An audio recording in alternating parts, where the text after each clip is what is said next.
एक शख्स 2 साल तक ऑस्ट्रेलिया में, ऐसा उसकी पत्नी ने कहा। पत्नी नर्स है, लेकिन 2 साल तक कोई भी रिश्तेदार, कोई भी दोस्त उससे बात नहीं कर पाता। क्यों? क्योंकि पत्नी का यह कहना था कि ऑस्ट्रेलिया में वहाँ जहाँ पर वो काम कर रहा है, वहाँ ऑफिस में फ़ोन अलाउड नहीं है, मोबाइल भी अलाउड नहीं है और बात करना मना है। लोगों को लगता था कि ये क्या बात हुई, लेकिन फिर लगा कि हो सकता सही है। इन 2 सालों में कई त्यौहार आए, कई फैमिली में फंक्शन आए और वो पत्नी हर फंक्शन, हर त्यौहार में हिस्सा लेती, खुश नज़र आती, अच्छे कपड़ों में, गहनों में। उसे देखकर फैमिली वालों को भी लगता कि ये खुश है और लगता है पति ऑस्ट्रेलिया में काफ़ी कमा रहा है। 2 साल तक पूरे ख़ानदान में किसी को भनक तक नहीं लगती कि असलियत क्या है। फिर 2 साल बाद एक अजीब वाक़ये के साथ एक कहानी सामने आती है। पूरी कहानी की शुरुआत करूं उससे पहले आपको चलिए अपने साथ गुजरात के जामनगर लिए चलते हैं। ये गुजरात के जामनगर का एक इंडस्ट्रियल एरिया है। यहाँ पे बहुत सारे कारखाने हैं, फैक्ट्री, और उन्हीं में से एक फैक्ट्री है। इस फैक्ट्री के बाहर इस वक्त पुलिस वाले मौजूद हैं। इस इलाके की जो एएसपी हैं, सबसे बड़ी पुलिस अफसर, असिस्टेंट सुपरिंटेंडेंट ऑफ पुलिस, वो यहाँ पहुंची है। यहाँ एक ऑपरेशन को अंजाम देना है। अब जैसे ही यहाँ पुलिस पहुंची, आसपास के लोगों को भी पता चला, बाहर लोगों की भीड़ भी इकट्ठा हो गई। अब इसके बाद एएसपी साहिबा कारखाने के अंदर दाखिल होती है। उनके बाकी साथी पुलिस वाले पहले से थे। अब ये उसी कारखाने या फैक्ट्री के अंदर की तस्वीरें।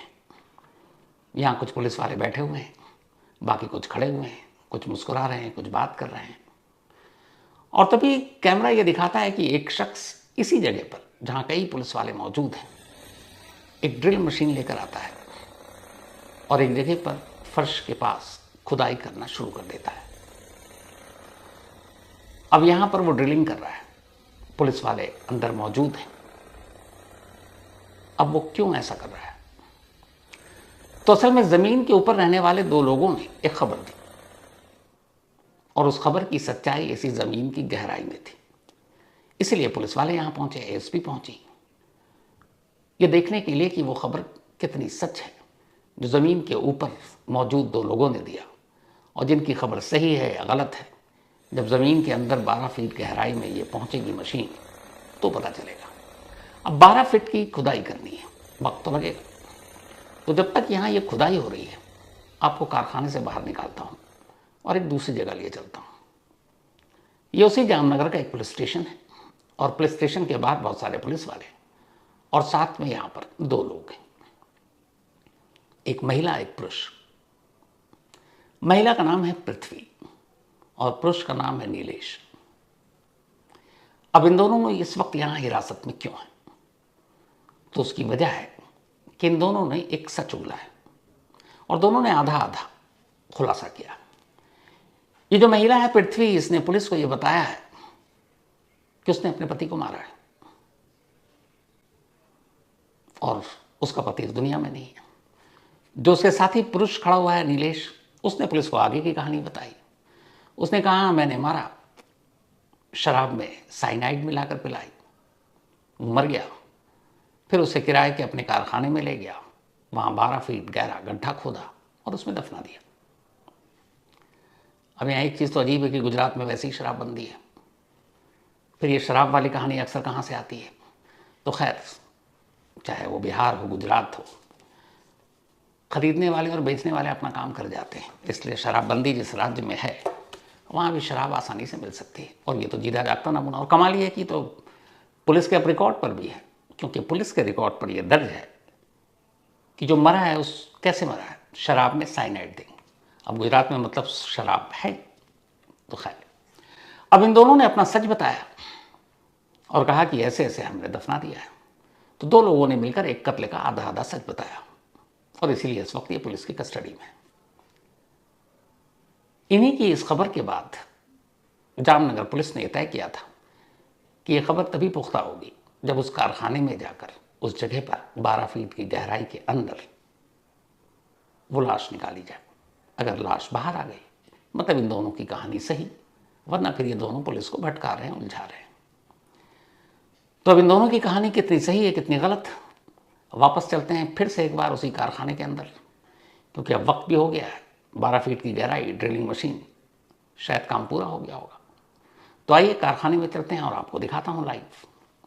तो वापस सब कारखाने में हैं, गड्ढा गहरा हो चुका है और अब जो आप देख रहे हैं, अंदर घुसकर एक शख्स मट्टी और उसके साथ कुछ हड्डियां बाहर निकाल रहा है। फिर एक कंकाल नुमा इंसानी खोपड़ी भी एक बास्केट में रखकर बाहर निकालता है। अब 2 साल पुराना मामला है, तो लाश तो मिलेगी नहीं, लाश की शक्ल में क्या मिलेगी, वही कंकाल, वही हड्डियां। तो जब चीजें बाहर आई तो इसका मतलब है कि जमीन के ऊपर खड़े वो 2 लोग यानी पृथ्वी और नीलेश ने सही कहा था कि 2 साल पहले उन्होंने कत्ल किया और लाश को इस कारखाने में दफना दिया। और इस वक्त वही वो सबूत सारा बाहर आ रहा है, हड्डियों और कंकाल की शक्ल में। कायदे से ये एक जीता जागता क्राइम सीन है। जब पुलिस को ऐसी खबर मिलती है और उस जगह पर पहुंचती है, खुदाई करती है, चीज़ें बाहर निकालती है, तो जितने भी इस तरह के केसेस हुए हैं, बस आप इमेजिन कीजिएगा कि इसी तरीके से ये सारा काम होता है। तो असल में इस वक्त आप सिर्फ एक मर्डर की कहानी नहीं, एक क्राइम सीन को भी अपनी आंखों से देख रहे हैं लाइव। तो ये क्राइम सीन, अब उसको निकाला, एक एक कर सारी चीज़ें बाहर आई, फिर उन्हें कपड़ों की एक पोटली में बांधा गया, क्योंकि लाश साबुत तो है नहीं, हड्डियों की शक्ल में है। अब इसके बाद इन्हें कपड़ों की पोटलियों में डालकर बाहर एम्बुलेंस जो खड़ी है उसमें रखा जाता है और इसे सरकारी अस्पताल पहुंचा दिया जाता है। सरकारी अस्पताल पहुंचाने के पीछे की 2 वजह थी। पहली, ये पता करना कि मरने वाले की मौत कैसे हुई। दूसरी, ये पता करना कि वाकई मरने वाला वही है जो पृथ्वी और नीलेश ने जिसके बारे में कहा है। तो पहली चीज़ का खुलासा तो बहुत जल्द हो जाएगा, कल तक हो जाए, पोस्टमार्टम रिपोर्ट से कि मौत की वजह क्या थी, मौत कैसे हुई। लेकिन दूसरी वजह कि मरने वाला वही है यानी कि पृथ्वी का पति, इसका पता करने में थोड़ा सा वक्त लगेगा, इंतज़ार करना पड़ेगा, क्योंकि उसके लिए डीएनए की रिपोर्ट आएगी और डीएनए रिपोर्ट से ही पता चलेगा कि मरने वाला है कौन, वही है जो 2 साल से ऑस्ट्रेलिया में था या फिर कोई और। तो क्राइम सीन आपने देख लिया, लाइव ड्रिलिंग देख ली, 12 फीट गहरे गड्ढे से निकली उस लाश जो कंकाल की शक्ल में थी, वो सारी चीज़ें भी आपने देख ली। अब फिर से वापस उन्हीं दोनों लोगों के पास चलते हैं, क्योंकि पूरी कहानी उन्हीं के पास है और अब वो पूरी कहानी सुनाएंगे।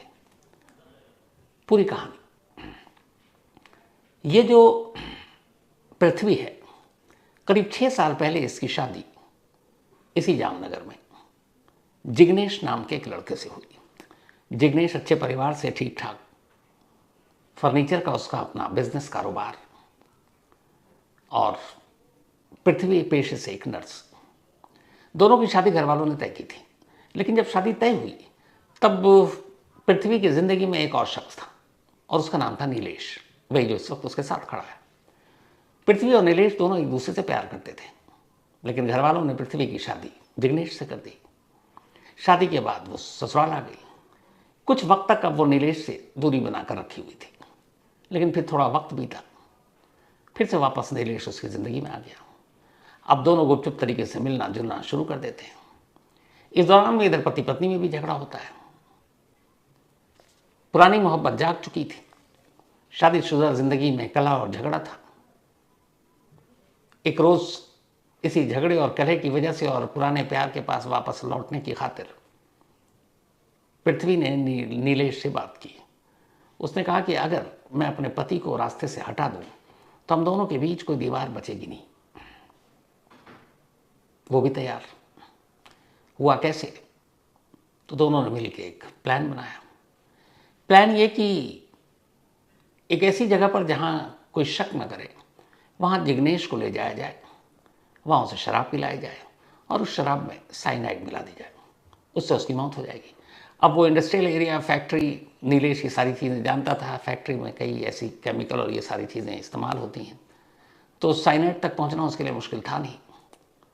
2 साल पहले पार्टी के नाम पर और बात करने के लिए नाम पर नीलेश जिग्नेश को अपने उस फैक्ट्री में बुलाता है। ये फैक्ट्री उसने कुछ वक्त पहले ही किराए पर लिया था।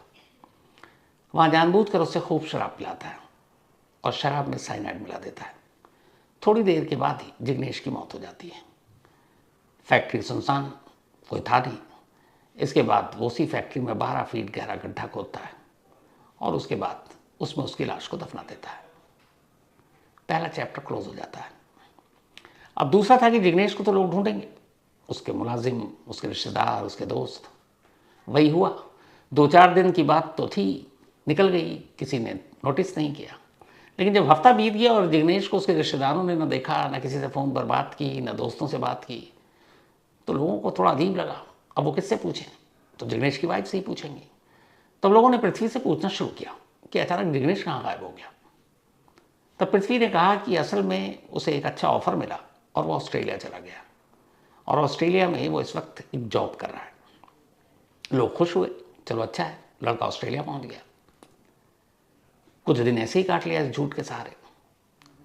लेकिन फिर तमाम फंक्शन, शादी, त्यौहार, और उसमें वो नॉर्मल रहकर जाती ताकि किसी को शक ना हो, सच संवर कर सबसे मिलना, रिश्तेदारों से मिलना। लेकिन हर जगह लोग पृथ्वी से पूछते, बहुत टाइम हो गया, कहाँ है जिग्नेश? कभी फ़ोन पे ही बात करा दो, फ़ोन का नंबर दे दो। तो पृथ्वी ने कहा कि असल में ऑस्ट्रेलिया में जिस जगह वो काम कर रहा है वहाँ पे दफ्तर में फ़ोन अलाउड नहीं है और वहाँ वर्किंग आवर्स बड़ा सख्त होता है, तो मोबाइल पे आप बात करना बेकार है। फिर उसने टाइमिंग का भी हवाला दिया, उसे सब पता था कि जब ऑस्ट्रेलिया में सुबह होती है तो हमारे यहाँ क्या वक्त होता है, लेट, मतलब ऑड टाइम होता है हमारे दिन के हिसाब से। तो लोगों को लगा हाँ, पर धीरे धीरे और वक्त बीता, लेकिन न जिग्नेश लौटा 2 सालों में, न फिर किसी ने फ़ोन पे बात की। फिक्र हुई कि आखिर ऐसी कौन सी नौकरी, ऐसा कौन सा दफ्तर जहाँ फ़ोन पे बात नहीं कर सकते। लेकिन वो टालती रही 4 दिन पहले तक। अब अचानक एक इत्तेफाक ये हुआ कि जिग्नेश के कज़न को, उसके चाचा के बेटे को, एक काम के सिलसिले में ऑस्ट्रेलिया जाना पड़ा। अब ऑस्ट्रेलिया जाने की तैयारी कर रहा है। इसी हफ्ते उसे ऑस्ट्रेलिया जाना था। उसे याद आया कि उसका कज़न जिग्नेश तो ऑस्ट्रेलिया में है, तो जाकर वहाँ उससे मिल भी लेगा, बात भी कर लेगा, और 2 साल से उसकी खबर नहीं है, खैरियत भी पूछ लेगा।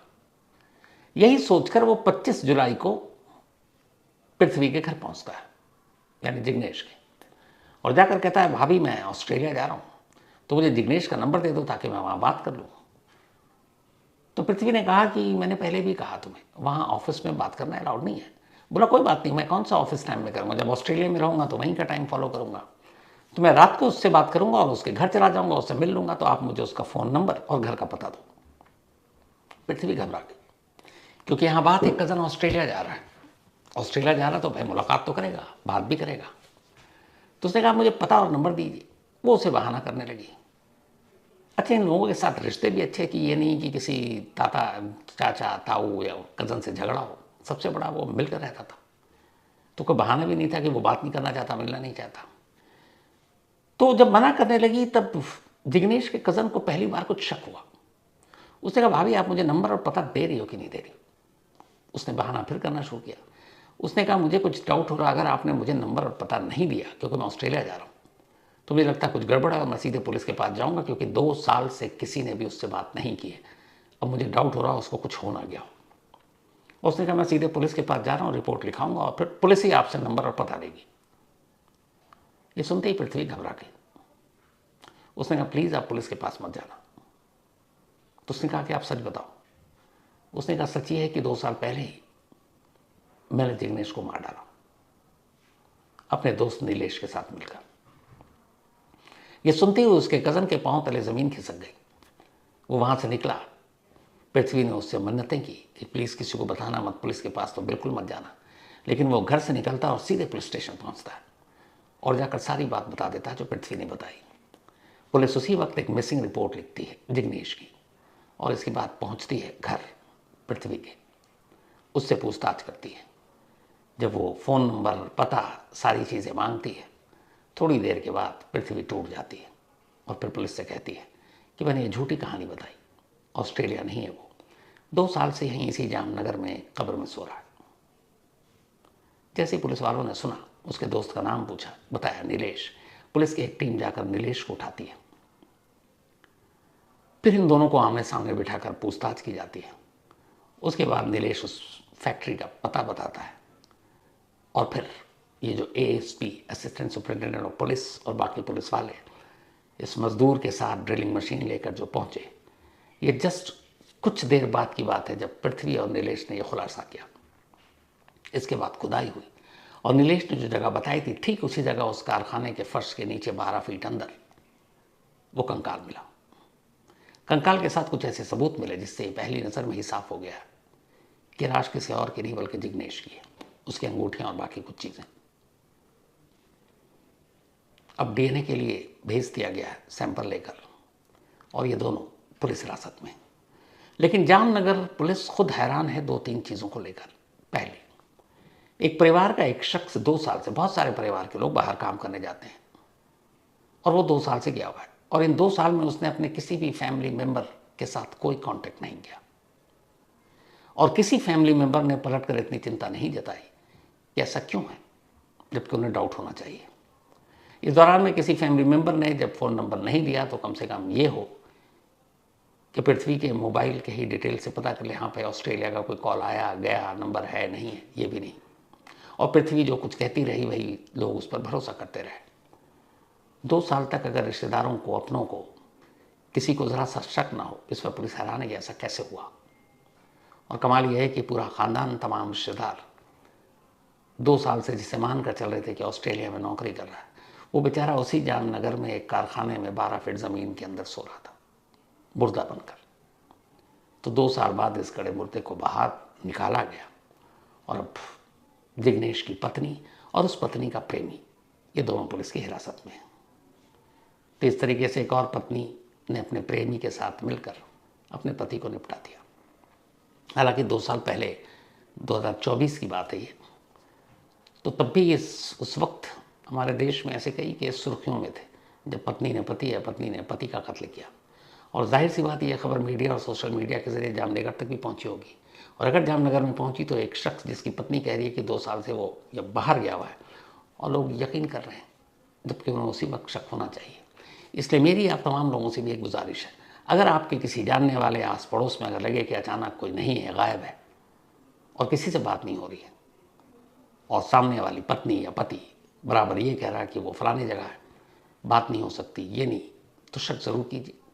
सामने ना आकर ही सही, पीछे से कम पुलिस को इन्फॉर्म कर दीजिए ताकि पुलिस अपने पावर का इस्तेमाल करते हुए उसकी जांच कर सके और पता कर सके कि सच में वो बाहर है या फिर किसी गुमनाम जगह पर कहीं लेटा हुआ है लाश बनकर। तो अगर हम सब थोड़े थोड़े जागरूक हो जाएं तो ऐसी बहुत सारी चीज़ों का खुलासा वक्त से पहले हो सकता है और क्या पता कुछ जान भी बच सकती है।